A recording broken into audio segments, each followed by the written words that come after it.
En las primeras horas del 1 de enero de 2009, el vuelo 447 de Air France, de Río de Janeiro a París, realizó su última transmisión por radio. Tras ella, se perdió todo contacto.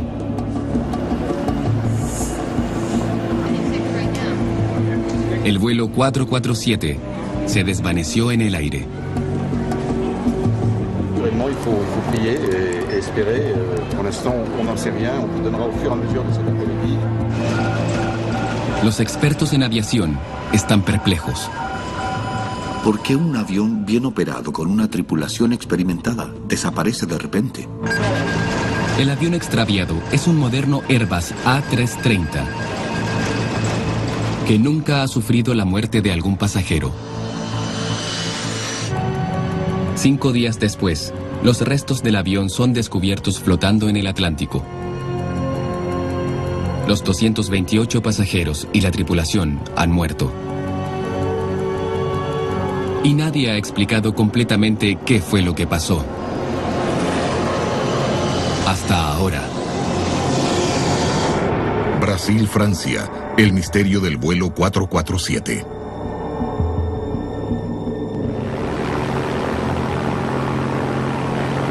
Después de múltiples búsquedas en el Atlántico y de millones de dólares gastados, empiezan a aparecer importantes pistas para resolver el misterio de este trágico accidente aéreo. La información contenida en los datos de vuelo y las grabaciones de audio de la cabina tienen la única prueba definitiva del destino de la aeronave. Con 2 informes provisionales, sin atreverse a establecer conclusiones específicas y con casi 700 A330 en servicio en todo el mundo, los expertos en seguridad de pasajeros están impacientes por comprender lo que pasó. Básicamente, movemos la población del planeta cada 3 años. Ya no podemos aceptar más incógnitas. Este programa reúne a un equipo independiente de líderes en la investigación de accidentes aéreos.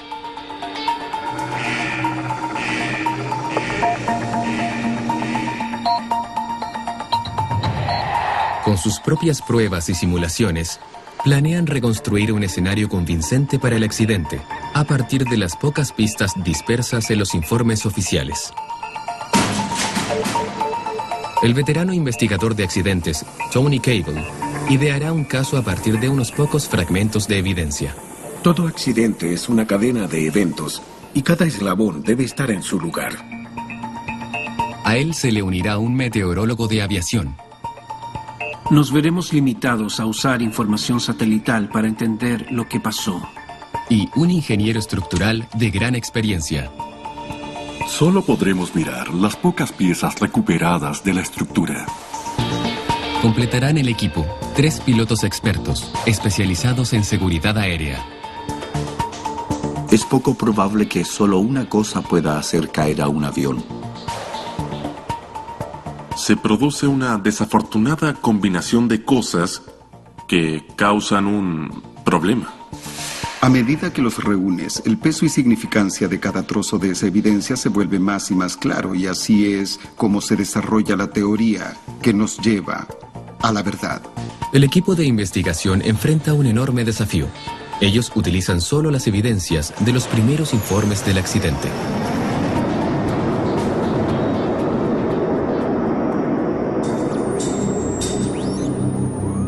Tony Cable es un experto con 32 años de experiencia en la Air Accidents Investigation Branch del Reino Unido. Fue investigador adjunto en el choque del Concorde y en el atentado de Lockerbie.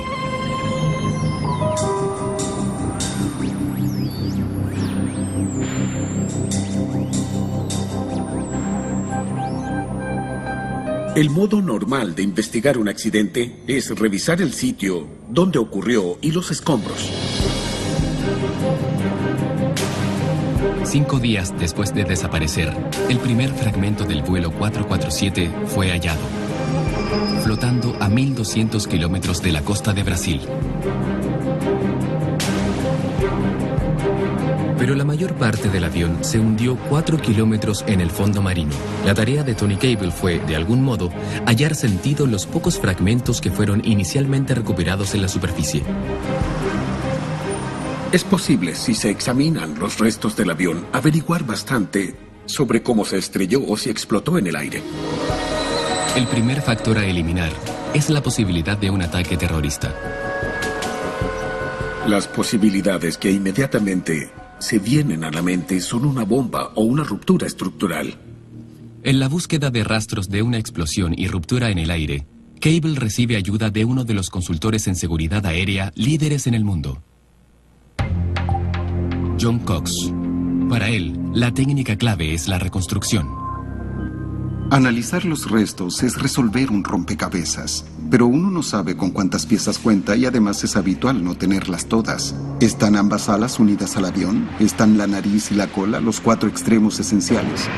Hay que tomar los restos que se tengan y reensamblarlos, para poder entonces empezar a entender las fuerzas que realmente estaban impactando la aeronave en sus últimos momentos de vuelo.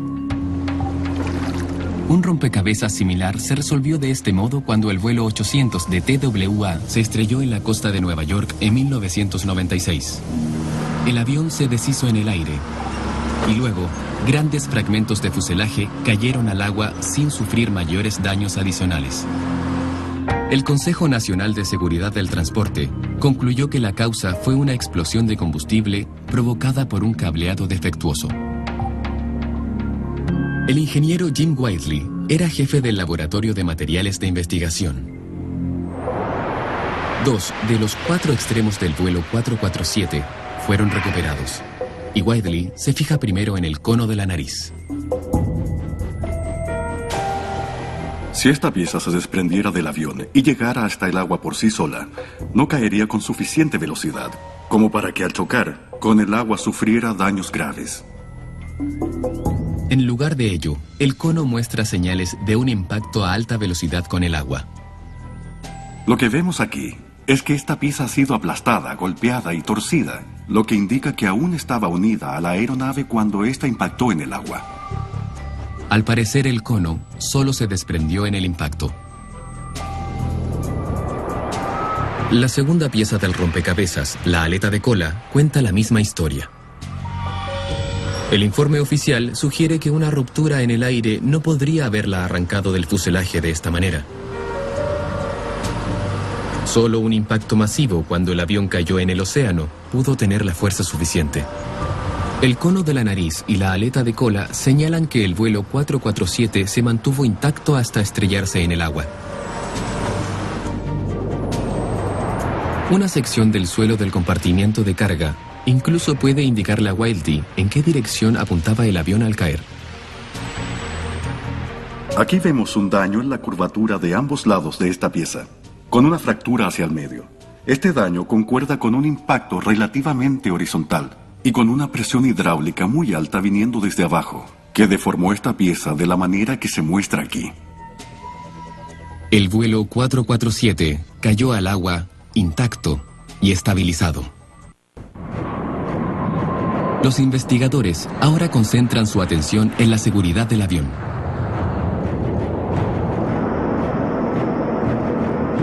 El A330 es la joya de la corona del gigante aeroespacial europeo Airbus.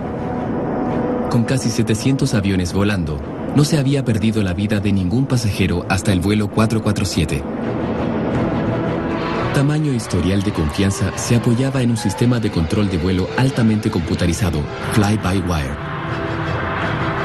La filosofía de diseño en la seguridad mejoraba enormemente con la automatización. En un avión convencional, el piloto manipula palancas mecánicas para operar un sistema de motores por control hidráulico. Pero con fly-by-wire, un sistema eléctrico reemplaza ese pesado mecanismo y ahora una computadora de vuelo ejecuta las instrucciones del piloto. La computadora mantiene al avión bajo un control preciso durante toda maniobra, incluso un giro simple. Puedo soltar mis manos y no pasa nada. Está volando solo. Velocidad vertical 0, altitud 25 grados, 240 nudos. Cuando el piloto automático está encendido, el avión literalmente vuela solo. El 99% del tiempo en que vuelas a 10.500 metros, el piloto automático está a cargo.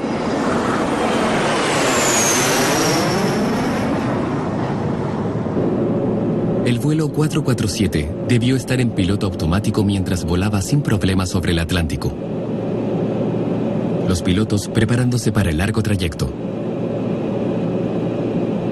Y la aeronave realizando ajustes automáticos continuos para mantener el curso hacia París.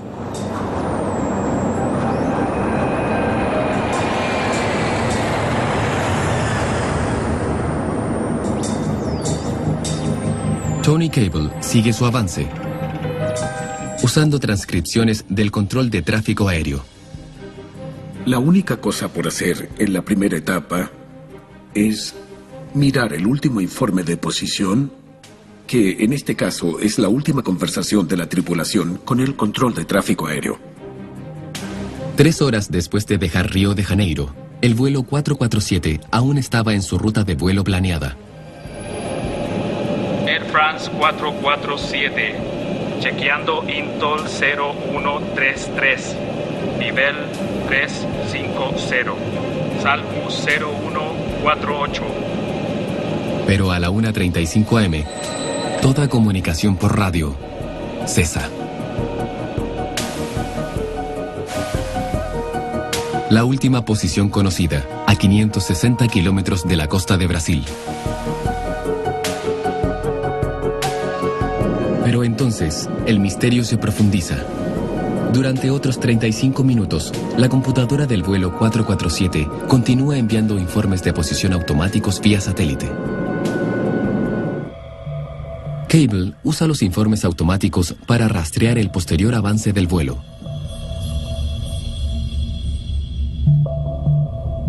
La última posición fue a las 2:10 am, a 112 kilómetros de donde se descubrieron los restos del avión. Algo en la ruta del vuelo 447 lo hizo desplomarse. Cable busca la causa en el informe meteorológico oficial. Había señales de tormenta eléctrica en esa área, con una gran parte sobre la ruta al momento en que el vuelo 447 iba pasando. A las 2:10 am, el vuelo 447 estaba próximo a una tormenta eléctrica del Atlántico de 400 kilómetros de ancho. Pero este hecho genera una pregunta crucial, que el informe oficial no logra responder. ¿Por qué unos pilotos experimentados vuelan hacia una tormenta? La idea de que un piloto vuele a través de una tormenta es imposible. Altamente improbable. Recuerden que los pilotos están al mando del avión y son los primeros en sufrir accidentes. Tenemos un gran incentivo para evitarlos. El vuelo 447 debió ingresar en la tormenta por error.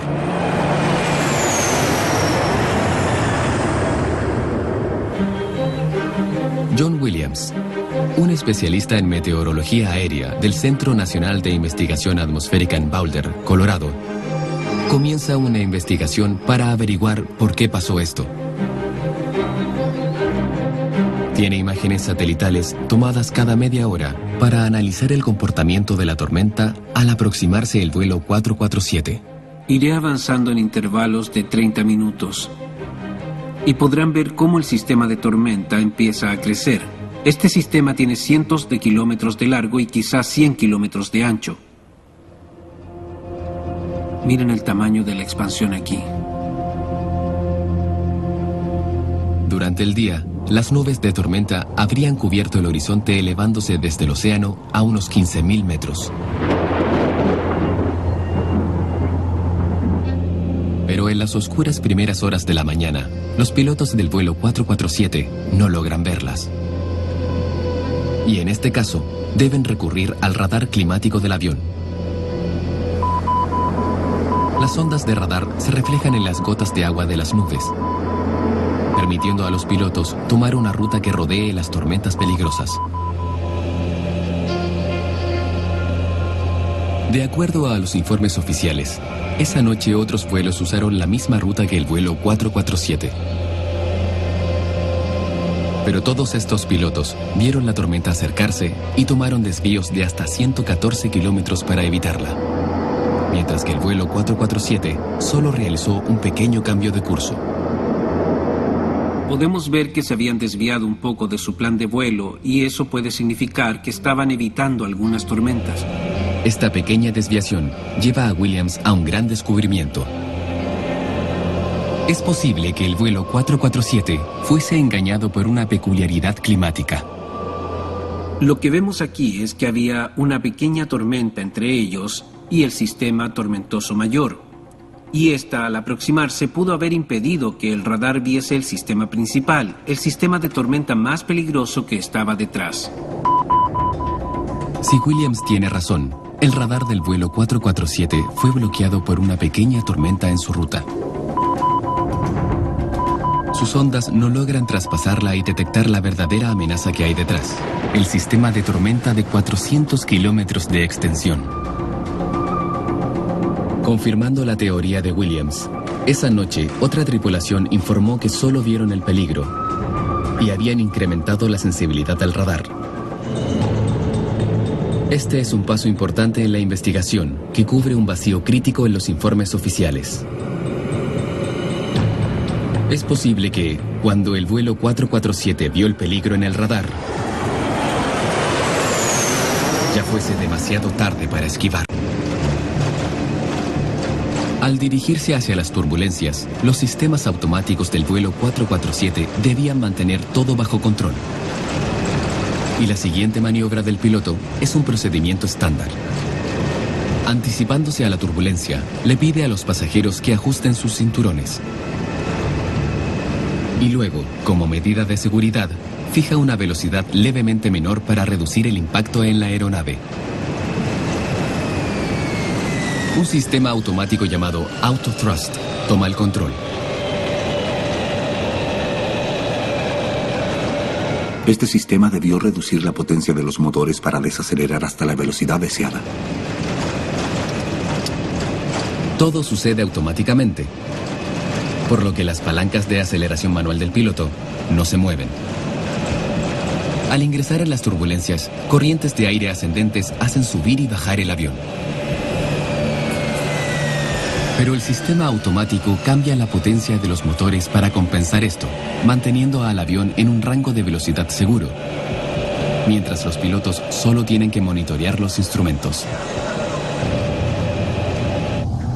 Son las 2:10 AM.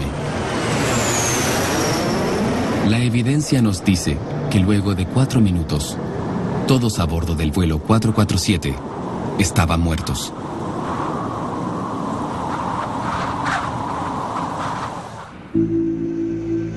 La automatización les da a los investigadores una pista crucial sobre lo que pasó después.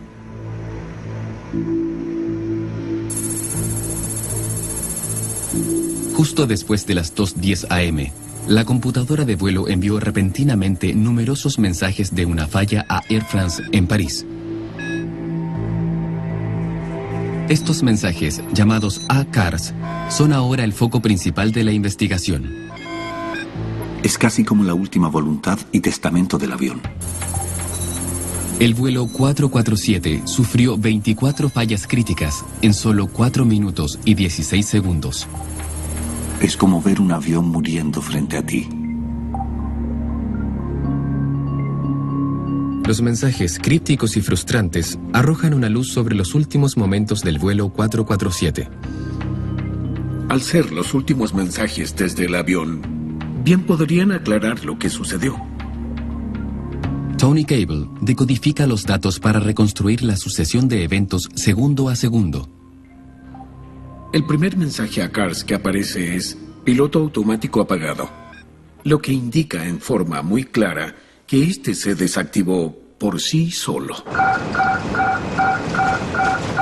Hay una advertencia del audio principal que llama poderosamente la atención.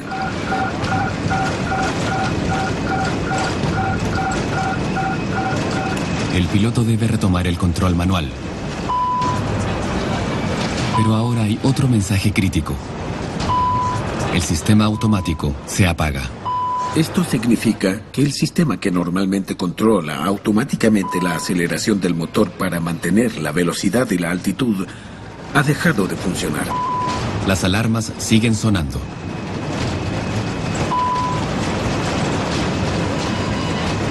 Los sistemas de seguridad más críticos están fallando, uno tras otro. Y los sistemas automáticos se están apagando. Y entonces, un siniestro mensaje final. El mensaje de advertencia de velocidad vertical de la cabina significa que la cabina presurizada desciende rápidamente. En otras palabras, el avión desciende a gran velocidad. El último mensaje llegó solo momentos antes de que el vuelo 447 y sus pasajeros impactaran en el agua. Pero, ¿qué pudo causar que todos los sistemas automáticos vitales fallasen de pronto?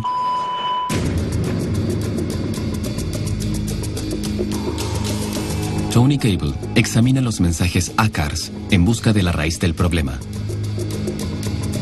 Y cree que las múltiples fallas pueden originarse en solo una. Los mensajes de sonda Pitot son particularmente significativos. Es un parámetro muy básico para el avión. Si Cable tiene razón, este solitario y críptico mensaje indica que los sistemas automáticos ya no pueden funcionar, porque la computadora de vuelo no puede acceder al parámetro más vital, su velocidad respecto al aire.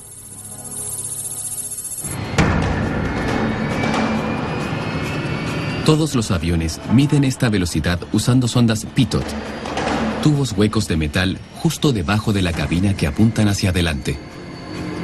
En caso de una falla, hay 3 sondas de idéntico diseño. Un sistema supuestamente a prueba de fallos, porque los sistemas automáticos no pueden operar sin ellas. Pero en el vuelo 447, un mensaje crucial de las sondas Pitot dice que algo salió mal. Sabemos que sus sistemas de sondeo de velocidad en el aire, los 3 sistemas, estaban comprometidos.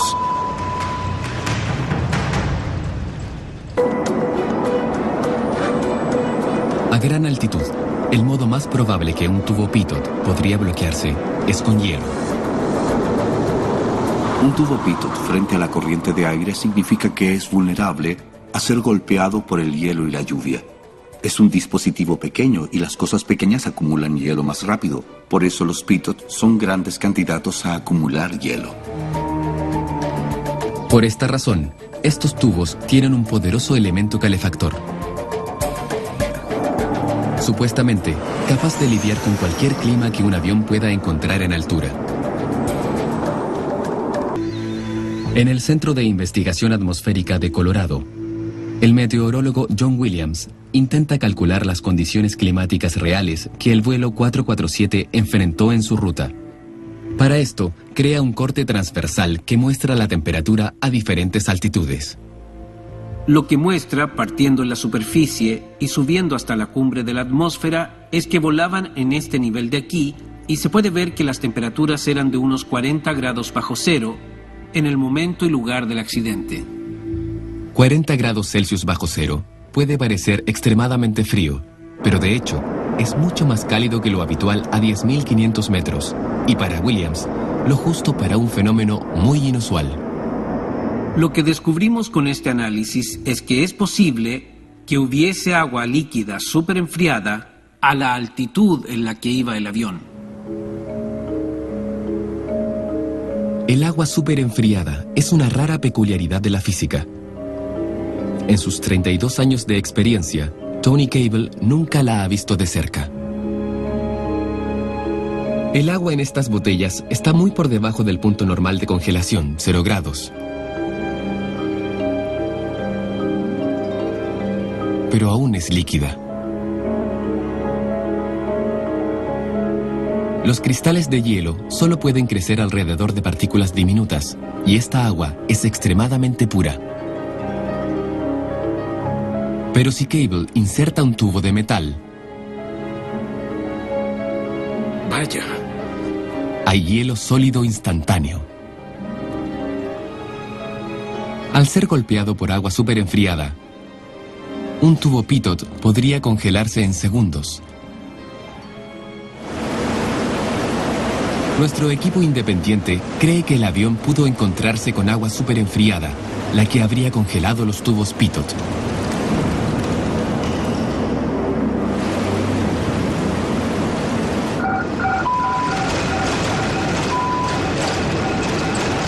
Sin indicadores de velocidad en el aire, los sistemas automáticos del vuelo 447 colapsan uno tras otro, tras otro. En la oscuridad total y bajo fuertes turbulencias, la tripulación debe retomar el control manual. Luego de más de 3 horas en automático, los pilotos se ven repentinamente enfrentados a una sobrecarga de información. La tripulación enfrentó una serie casi sin precedentes de fallas, una tras otra, sin pausa. Y poder solucionar todo eso habría sido muy difícil esa noche. ¿Por qué el avión hace lo que hace? ¿Qué son todas estas fallas? ¿Por qué suceden todas al mismo tiempo? Sobrepasado por los errores, el piloto debe lidiar con el problema más serio de todos. Debe mantener la velocidad o estarán fuera de control.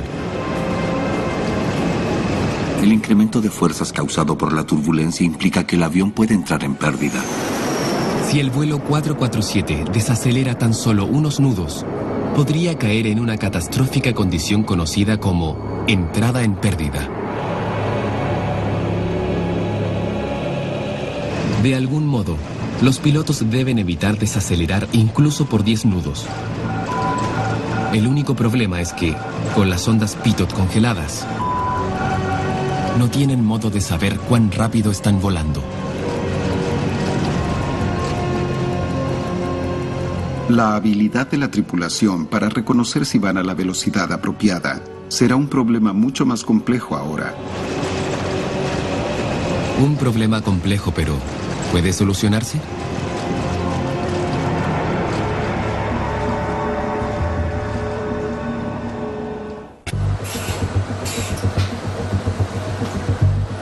En este simulador, Martin Alder planea recrear las fallas técnicas conocidas del vuelo 447. 2 pilotos de instrucción de gran experiencia intentarán mantener la velocidad y evitar entrar en pérdida, usando procedimientos de operación estándar. Al volar bordeando la tormenta, Alder gatilla el momento crítico del vuelo 447. Hace fallar los indicadores de velocidad.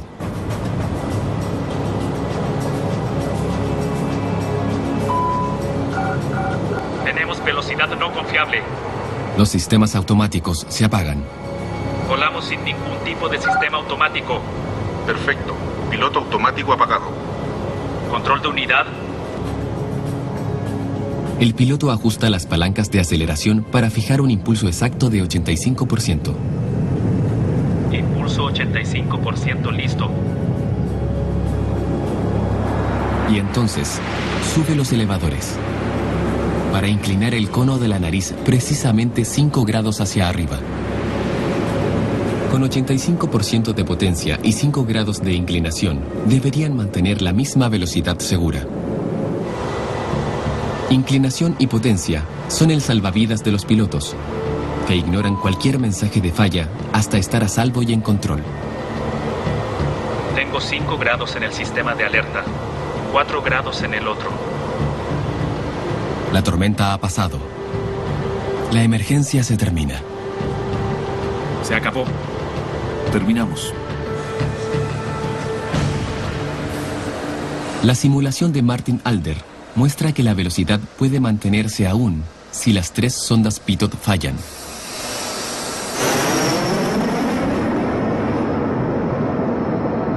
Pero, ¿aplicó la tripulación del vuelo 447 esta técnica estándar de inclinación y potencia? ¿Y por qué no recuperaron el control?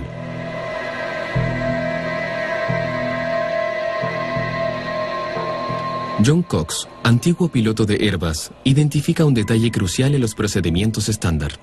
Si estaban recién entrando a un área de turbulencia, es muy posible que hayan estado desacelerando el avión. Cuando el vuelo 447 ingresó a la tormenta, debieron reducir la velocidad. El sistema automático AutoThrust reduce la potencia de los motores, pero no le da a los pilotos una importante señal visual. La aceleración se ajusta a sí misma, pero el cambio no es visible como en otros aviones, donde puedes sentir la palanca en tu mano, moviéndose. Con un avión Airbus, la palanca no se mueve con el sistema automático activado, así que debes mirar indicadores específicos de potencia de motor. Los indicadores de potencia se muestran aquí, en el panel central de control. Pero en el escenario de John Cox, el piloto no se da cuenta. Si estás muy atareado, tu concentración estará directamente frente a ti. ¿Cuál es el nivel de potencia de los motores? Vas a tener que reubicar físicamente tu atención y mirar al área central de la consola. Y esto no se va a hacer tan frecuentemente como mirar las cosas justo frente a ti. Ciertamente aparecerá en la pantalla. La pregunta es, ¿con qué frecuencia?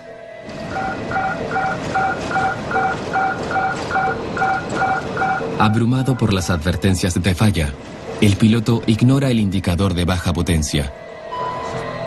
¿Era esta una tripulación muy atenta que incorporó esta información rápidamente? ¿O tardaron mucho en incorporar la información? No lo sabemos. ¿Fueron las exigencias tan altas que no tuvieron la capacidad? No lo sabemos. Solo las cajas negras del vuelo 447 podrían entregar evidencia concluyente.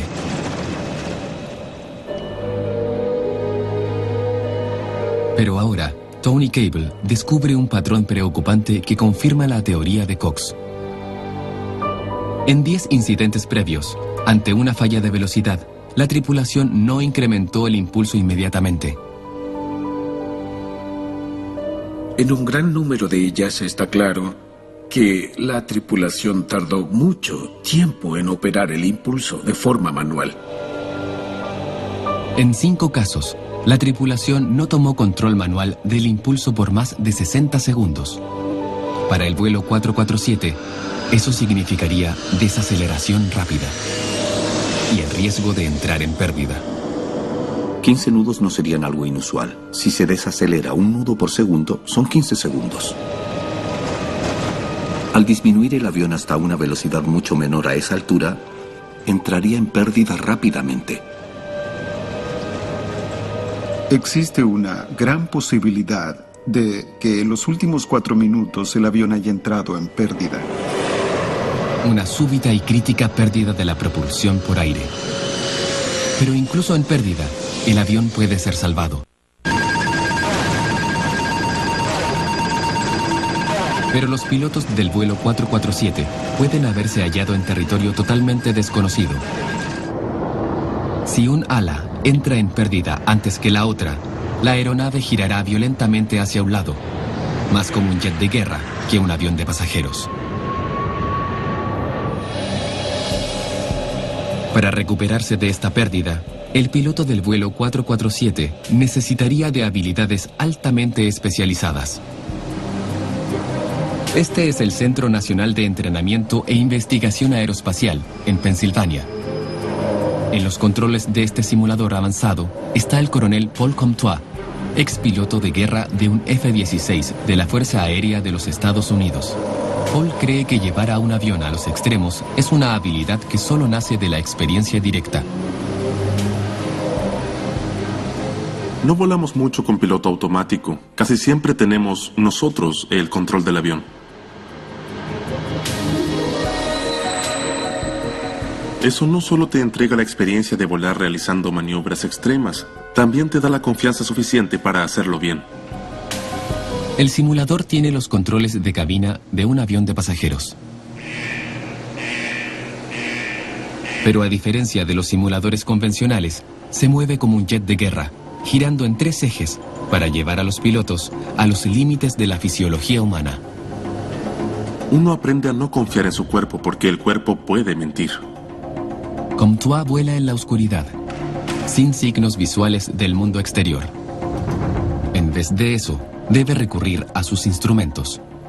He volado en misiones en que sentía que estaba en un ángulo de 120 grados de caída, pero el indicador me decía que volaba derecho y estable. El instructor Glenn King realizará una violenta maniobra, como la entrada en pérdida que pudo afectar al vuelo 447. Aquí vamos, es una inclinación muy alta de 50 grados y ganando altura. El avión está girando. El simulador lanza a Comtois a un giro en espiral a 10.500 metros. Se debe estabilizar el avión. Hay que mantener la calma. Paul debe hacer que el aire circule sobre sus alas, ignorando a sus propios sentidos y confiando en los instrumentos. Es una batalla mental, porque aunque vuelo según el indicador, la verdad es que no se siente nada bien. Está recuperando el control, pero el suelo se acerca rápido. Debo ser muy cuidadoso con cuánto jalo hacia atrás la palanca. El riesgo es entrar en pérdida otra vez al tratar de elevarse. Comenzó a recuperarse. Se pueden oír sacudidas ahora que el avión se está cargando. Se siente la rapidez. El avión comienza una carga G. La velocidad es muy alta.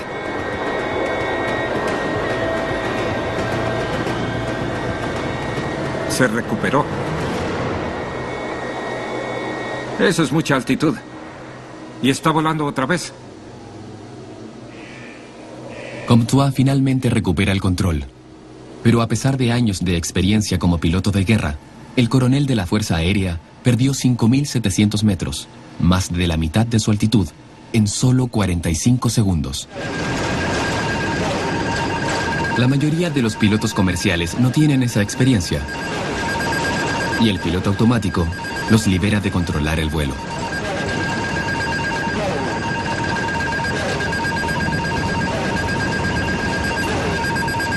Para Tony Cable, el caso del vuelo 447 demuestra problemas críticos de entrenamiento.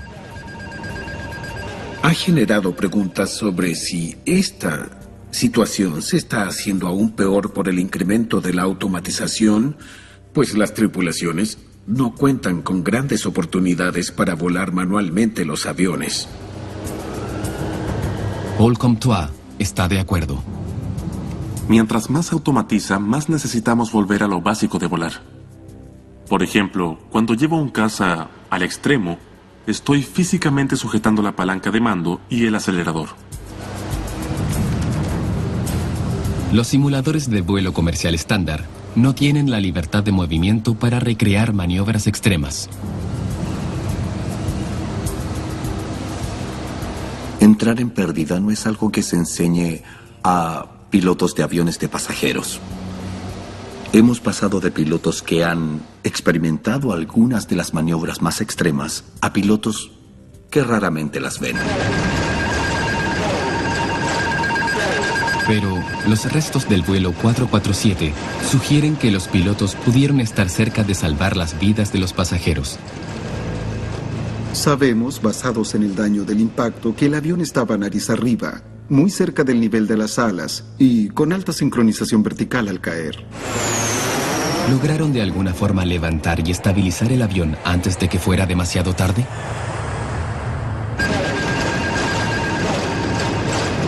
Sin evidencia adicional, esta es una pregunta que los investigadores no pueden responder.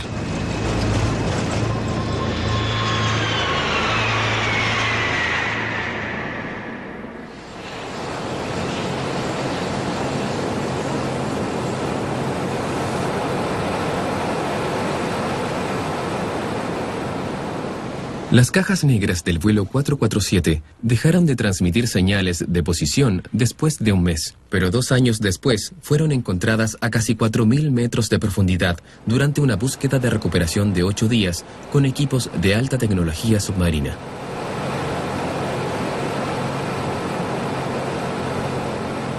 Independientemente de lo que ellas revelen, es muy probable que no haya sido solo una la causa del accidente. En todos estos accidentes hay cadenas circunstanciales inusuales. Solo hace falta que uno de los eslabones de la cadena se elimine para evitar que suceda otra vez. A partir de la limitada evidencia disponible, nuestro equipo independiente ha reconstruido la posible cadena de sucesos. Aislado, ningún evento es fatal. Pero unidos, proporcionan la solución más convincente hasta ahora para el misterio del vuelo 447.